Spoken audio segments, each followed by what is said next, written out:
If you're running a cleaning business in the year 2026 and you do not have a proper plan, like a clear plan on how to go about, your cleaning business in the year 2026 already, then you're not running a business.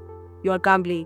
And I said this before. In this video, I'm going to be showing you step-by-step strategies that you're going to use to plan ahead for your cleaning business, things that you should put into consideration and things you should be phoning out of your cleaning business. And this is not just going to be storytelling, it's not just going to be theory, it is going to be practicable steps that's also taken to actually grow my cleaning business within just 2 years of launching my cleaning business in Nigeria into massive and tremendous success.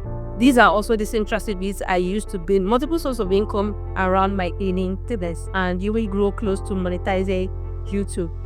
Now, if you stay to the end of this video, you are not only going to learn how to plan for your cleaning business, you're also going to understand how to think like a main business owner. And as if that is not enough, you are going to be going home with pre-checklist on how to actually plan your cleaning business. Without further ado, let's get straight into the video. The part 1 is writing your goals down, or you being clear about your goal. Now, before even marketing, before lead generation, before money or whatever, you need to have clarity. You need to have a clear vision of where you are going to. Now, there is something powerful about writing things down. Now, a lot of people will call it psychology. Some people will say it's mindset. A lot of people say it's spirituality, but call it whatever you like. I strongly believe that there's a kind of powerful force behind writing something down, because your paper is like nature. It's quoted from nature. It's still nature. It's quoted from wood. And ink is a permanent something that once you put it down, it doesn't get bad. So putting an ink that's permanent on something that is of nature has some kind of spirituality to this, whether you believe it or not. I find writing something down to be very, very, very powerful, because you begin to work upon whenever you're writing down subconscious. At the beginning of this year, I wrote a lot of things down, things that ordinarily a lot of people will have said, what is she doing? Does she really think she can achieve this?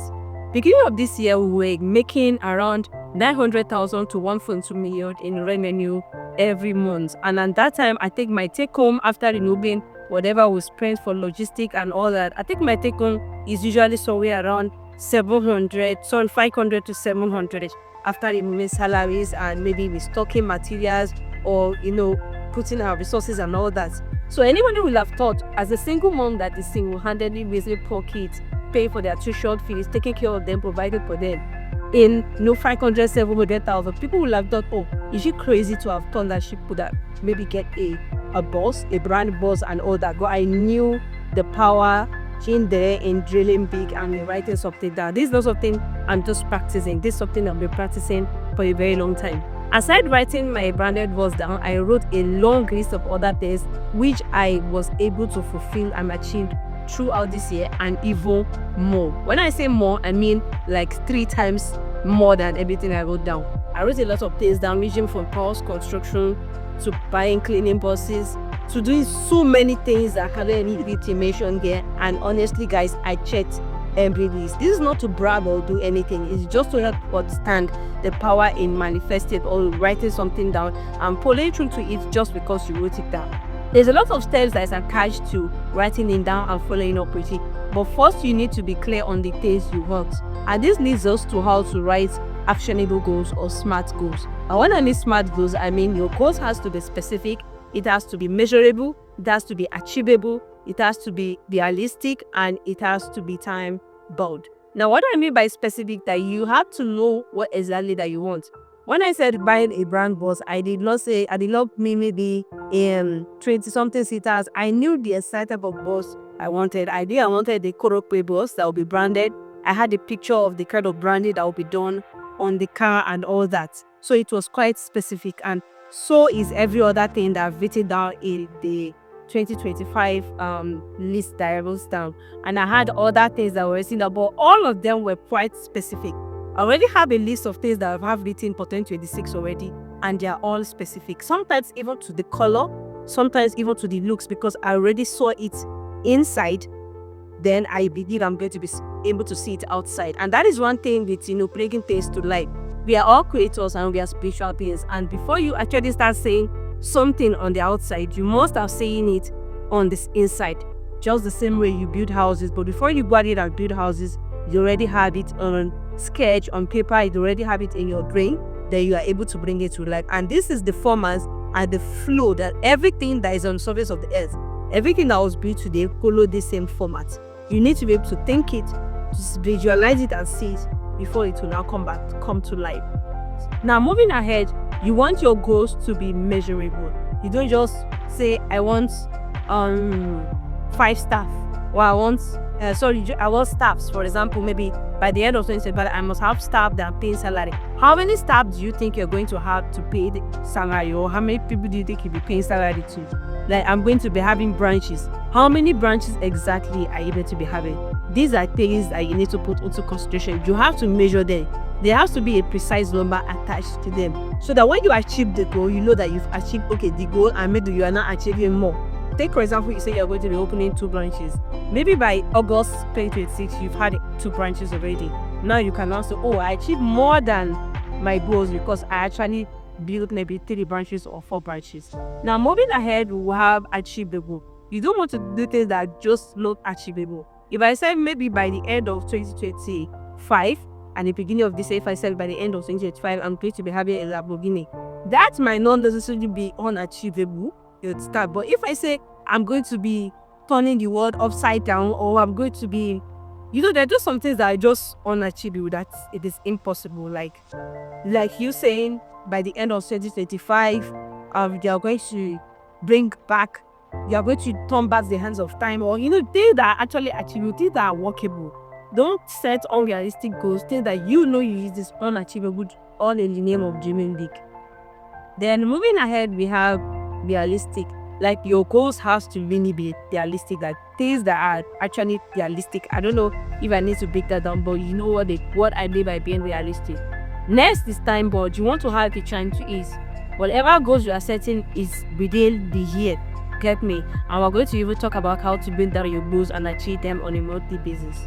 Now, that is that for actually writing goals down. Now, that is the part 1 and one of the most important things while setting goals or planning ahead for your business in the year 2026. You want to be clear on what you want. Now, here is when a lot of people get it wrong, and this is what changed everything for me. After writing down your goals, you need to be able to break it down into different chunks every month. Like, I have a notice board in our store where I used to make my YouTube videos. I usually make lots of YouTube videos from the office store, and I have a place like a studio background also in my company. I make YouTube videos. So on the notice board, I usually write every month the goals that I want to achieve.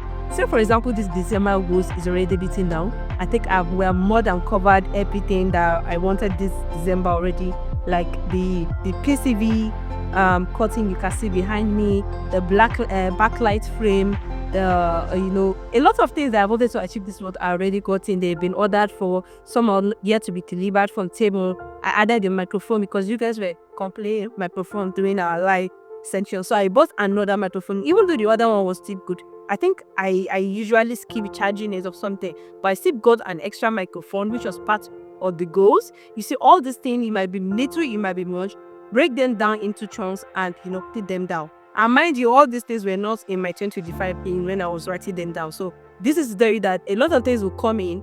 You just need to break down those big goals that you're putting out there yourself. At least 3 or 4 every month. And then one trick that changes all the game is that you always go back to that notice board, or maybe at the front of your wardrobe or your dressing mirror.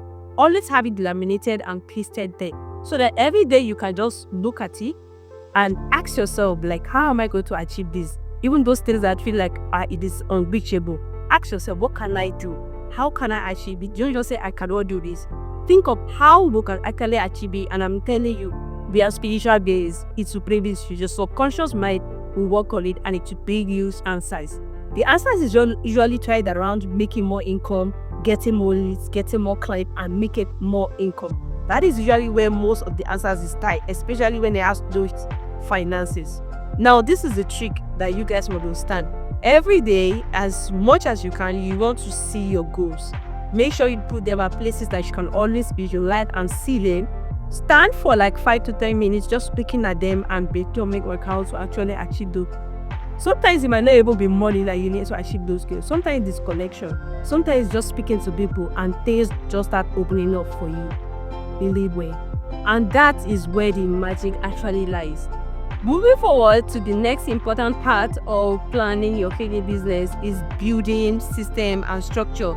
Now, a lot of business owners, a lot of coaches will come and tell you, build system and structure, build system and structure for your business. Is it just for making extra income? It has more to do with even reducing your stress. It has more to do with building a business that has legacy, that will be able to stand the test of time, building a business that is just more than a job, that your children will actually want to take over, something that is actually sellable. Now, a lot of cleaning business feel like, oh, what if I don't build system and structure? I'm always available to run my business.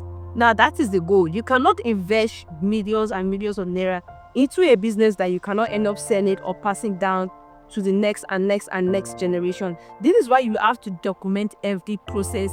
You have to have a system as per how things are done, and maybe make it in a kind of structural way where other people can actually handle it even while you are away. That has always been my goal. That has been my goal all through the year 2025. Even though I experienced some kind of loopholes within November, December when we had this crazy rush time, I realized that a lot of things still needs to do one core, and that is just normal for business because it is not static. It always evolves. So there will be things you feel like, oh, I need to adjust here. During this rush period, some of our supervisors fell sick. My operational manager just stopped coming. We don't know where that's on to. Later found out she was ill. Like the bosses, they broke down. Like everything was almost like in chaos. So I realized we needed to sit down and talk things through, and we had another plan around it. And that is how a business is supposed to be. This is why a lot of children do not want to inherit their parents' business, because you just feel, okay, as a cleaning business owner, somebody will just chat me up and they will just call me and I will just give them to bit, and I'll just prefer people to go and work for them, and they will do the work and they will get paid, and that's it. So you don't need to document everything. Now, see for yourself, your parents are handling your business the way you are handling right now. Will you want to even take up the business? Because there's a lot of stress that comes with it, except if you are not making a lot of money already in the cleaning industry. If you are making a lot of money already, and you're getting a lot of clients here and back, you understand what I'm saying, then you need system and structure. And if you just think, oh, I'm not there yet, so I don't need system and structure, well, it means you are limiting yourself and you want to live the average life. But this video are for people that actually want to live the extraordinary life, have the good life, and really see life as the it that it is. Therefore, you have to bring system and structure for your business such that you can even travel, go on vacation, and while your business is running smoothly behind you. You are not actually building a job at this time. You are building a business, like a real business. Some of you should not even be calling your business a business, because it is literally a job. You always have to be available. Your phone has to be available for business to actually prove so. Just tell you a simple secret, guys. One of my goals for the year 2026 is actually building this system so much so that selling can actually be an option at a point, and selling at a very outrageous price because of the systems I will have put in place, the equipment, the people, and what we will have achieved in the cleaning industry, and the kind of name and brand the presence we would have achieved in the cleaning industry.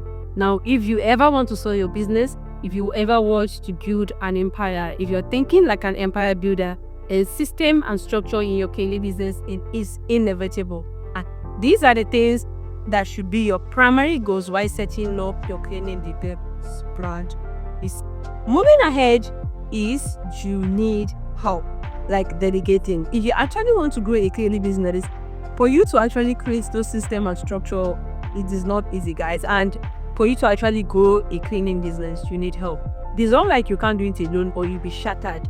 You cannot, like ordinarily, you cannot even have the system and structure all alone. Well, at some point, when you start growing your cleaning business, even as a solo cleaner, you want to be documenting everything.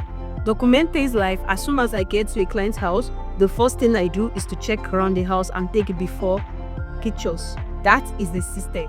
You write that down. You make sure it is documented so that anybody that wants to do that, you want to send somebody to go and clean for you, and you give them that system, like a procedure, like this is how you go about it, they will not just go there and looking up and down. They will know that, oh, this is the first thing that I'm supposed to do. They follow it and check the list. I go around, I take before photos. Then after taking before photos, they either start from up, or if it is a bungalow house, they start from inside, like the house that are inside, outside. So these are systems. And you want to talk about, if you want somebody comes to our DN, this is the first kind of response that we respond. This is the first message, or this is the kind of message that we send to this person. Everything has to be uniform. The way you talk to 10 clients, 100 clients has to be the same. That is what makes a business a structured business. You will not go to the DMs of all these big businesses and you'll be getting different responses. It's a unique way. A lot of customer service, whatever agents, it's a unique way they answer in.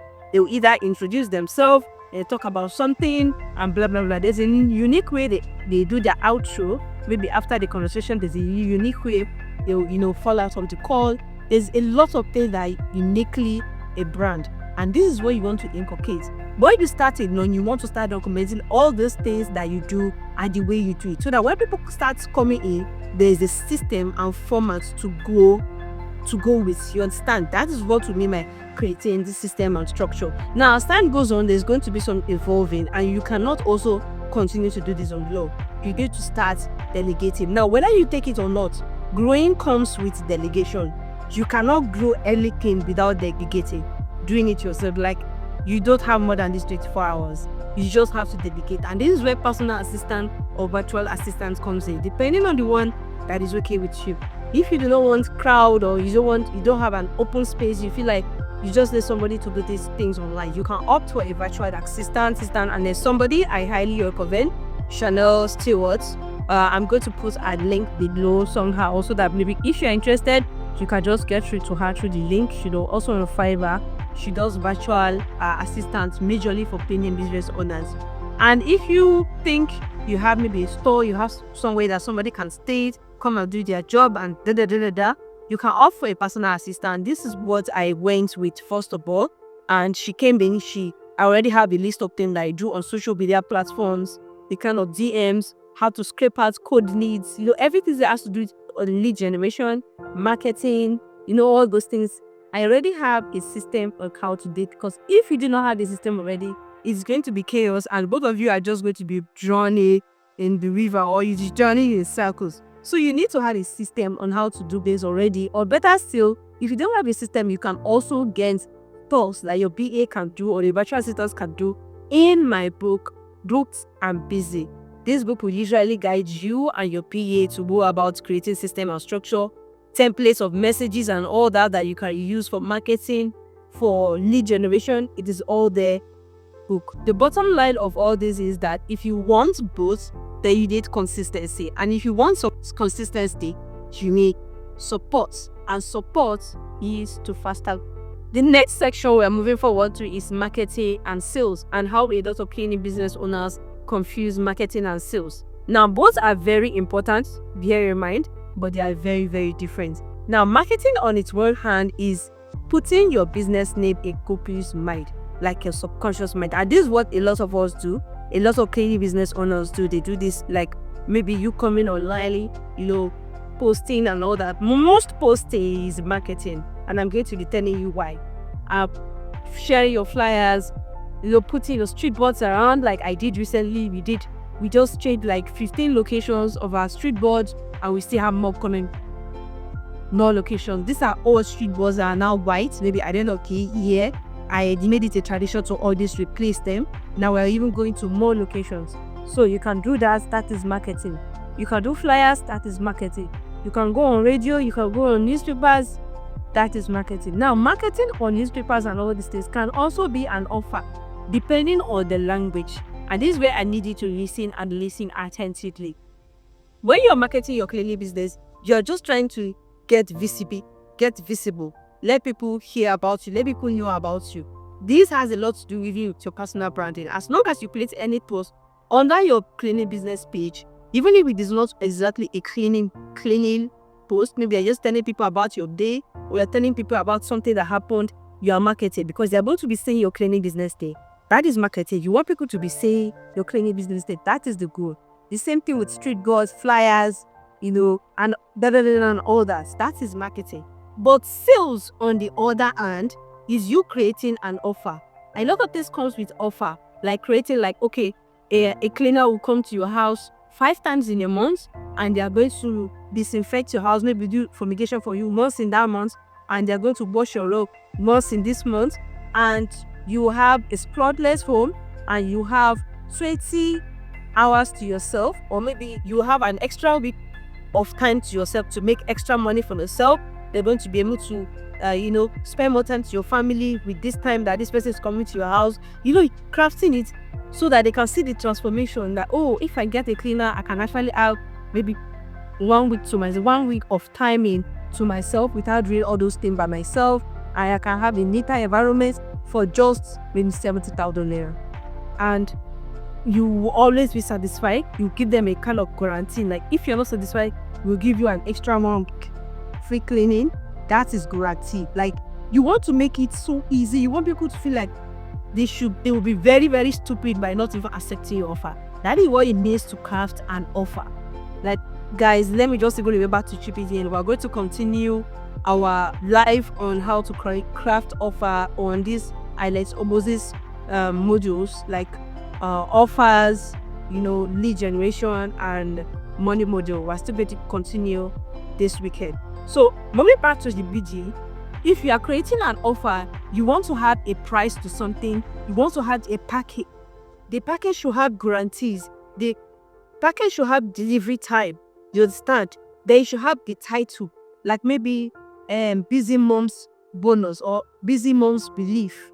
A maid comes to your house 3 times a week, does your laundry, does your home cleaning, that's 12 times in a month. You have extra time to yourself to make more money, to relax, and all that. And if you're not satisfied, that is a package. That is what they call sales.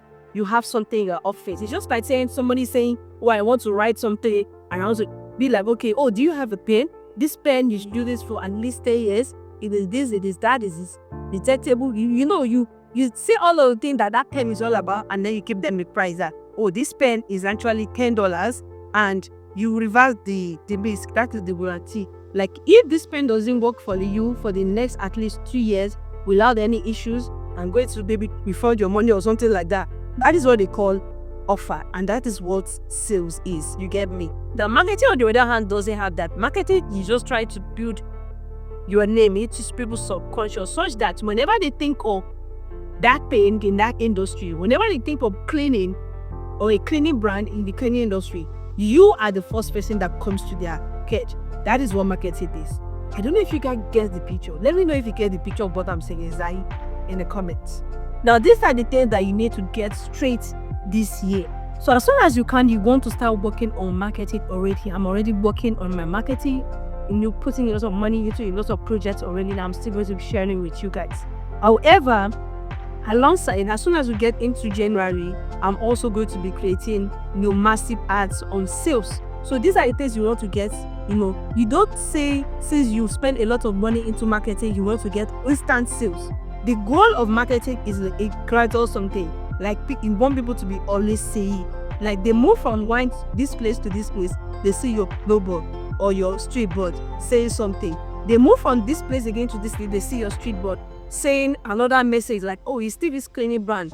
Like, there's this particular picture of a statue, like a paper crafted statue that we are working on. It's going to be attached to a metal basket, and we're going to be putting sweets inside. And this is going to be in every supermarket in Ilorin, latest by January ending.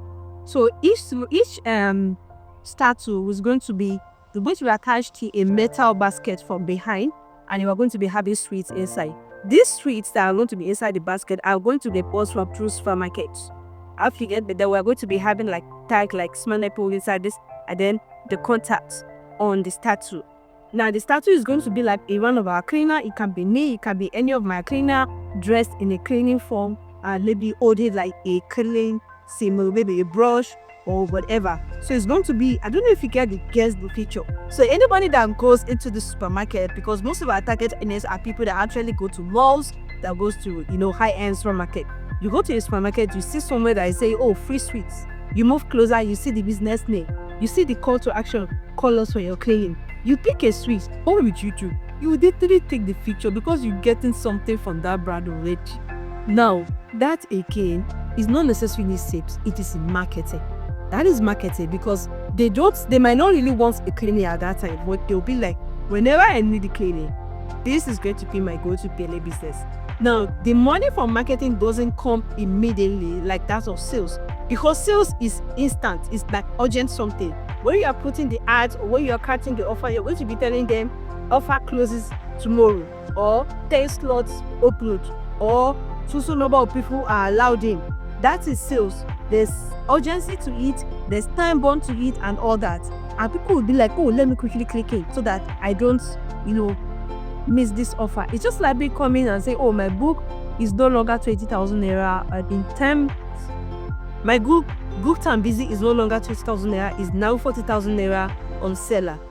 Before it got to that stage, I was saying, oh, if you want to buy this good land before 20th of December, please make sure you buy it because it's going for 21,000 because of the high demand. And a lot of people came in and got the book at 20,000 naira. That is sales. I don't know if you get what I'm saying. Now, marketing and sales are very, very, very important, but they are not the same. This is one thing to bear in mind while crafting your plan for 2026. You want to know how much you'll be putting into marketing, which is not instant skills, and how much you'll be putting into sales, which is creating the offers and how to apply about to meeting this primary offer so that a lot of people come in through your sales funnels. And that actually leads us to the next section of this video, which is actually second to the last section, which is, being open-minded. Being as open-minded as possible. In the year 2026, please open your mind to learning. Like, this is one thing I feel gets a lot of PLA business owner stops. I've seen a lot of PLA business online who feels like they're up there already and they know everything and they are not even ready to learn for the They just feel they are there already. Meanwhile, a lot of things still has to be right. There's a lot of PLA business owners that you might see online that they have status, they have the equipment, maybe they even have the brand name post, but I'm telling you, they do not have any structure or system whatsoever. Like the CEO still literally handles everything that has to do with their cleaning. They do not have any sort of delegation. The only delegation they have is actually in the implementation stage, which is actually the cleaning. Now you have to be careful because these people are also selling boot camp, they're also selling trainings for people and all that. And these are the people you are going to be dealing with. They do not have an idea whatsoever about building a business that you can actually sell or scale with time. This is also the kind of mindset that helps me, open other sources of income, like the other streams of income, even within my PLA business. This is the same open-mindedness that made me feel like I needed to share even the thing that I was learning. Like, there's usually no way you have so much in it and you don't have the urge to share with others. It's the same open-mindedness that, pushed me to start learning a lot on video editing, learning how to do digital product. You have to be open-minded. Don't stay grounded or just, be on the cleaning industry, but don't stay grounded on, this is just the service I ought to also. Like, there's so many ways you can actually make the industry. Be open to learning, be open to exploring a lot of places. So never get to a point where you feel like you are right. In the world of entrepreneurship, there's nothing like graduation. That's what my being of that. I believe I know so much about building a business. I know so much about creating system and structure. In spite of everything that I know, I still believe that it is still like a teaspoon in the ocean of what is still to be known. Like, there's still so much to be known. So you have to get to that point where you know that. And this leads us to the end of this video where I'm going to be talking about you being your patent asset. Now towards the end of 2025, I started investing in my looks, on my appearance, and all that. I'm somebody that really heavily invested into this way, being the single mom. I really was ready to put in 70 to 60% of my tokens back into the business because I know this business is what is helping me and my key. So I was ready to put in everything while neglecting my looks, my appearance, and all that. The only thing that I did very wrong when it comes to investing myself was running. Like, I'm the type that I'm willing to pay any amount to learn. I don't care if it is just one thing that will just move me 1% higher on my normal to my regular knowledge. I don't see paying for knowledge or buy books and years of career. I see it like investment into myself. And that's for sure as self-slay. But another thing I feel a lot of people are living up is their appearance. Oh my God, you need to spend money on your hotel. You need to feel good because it reaches your calling. It's another level on its own. Like having this intelligence and all that and looking crappy, it doesn't just arrive. When you invested a lot of money in your appearance, then you need to start looking at your wardrobe, looking good, your accessories, maybe even makeup. And not the makeup getty, but the time I started looking at you, learning tips on how to really look good, put one or two things here and there, and even appear, well in front of you. Because at some point, when you start getting some level of success, you start meeting a lot of people. And honestly, it's just something natural. No matter the amount of confidence you have, at some point you're going to feel like kind of timid around people that actually knows, people that smells really nice, people that put extra time and effort into the media appear. If you are looking fairly okay and all that, it still doesn't give you the kind of boost of confidence.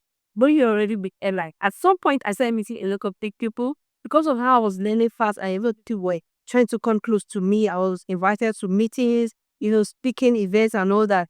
I just literally, it was just like a mindset shift, like, oh, I need to work on my appearance because it's not like I don't have the money to invest, but I just felt like I used to see like extravagance, but it is no longer extravagance. You do not have to think light for other people not to feel slow. That is one thing you need to know. Now, this is an icing on the cake. If you plan your 2026 properly, plan your growth, the creative system and structure of cleaning business, being open-minded and investing heavily in your knowledge and appearance, I'm telling you, the cleaning industry will change your life. And of course, you have to be very intentional about that. Now, for the free gift that I promised you guys at the end of this video, I'm sure you guys already know how to pay. You're already thinking like a true big cleaning business owner. As long as you're watching this video, you're already thinking like a true business owner. And I'm sure you already know how to plan ahead for the cleaning business February 2026. If you agree with me, let me know in the comment section. Now, for the gift, I've already linked it in the comment below. Be sure to buy and grab yours. It's totally free and it's a checklist that will guide you to actually create your cleaning business plan for the year 2026. Just make sure all of your plan ticks the checklist. And then I'll see you guys in the next video where we're going to be discussing whether you focus on salary workers or wage workers. And when I mean wage workers, I mean subcontractor or people that you pay per job. Which one should you actually focus on in the cleaning industry? I'll share that with you in my next video. If you enjoyed this video, be sure to bring the thumbs up with the comment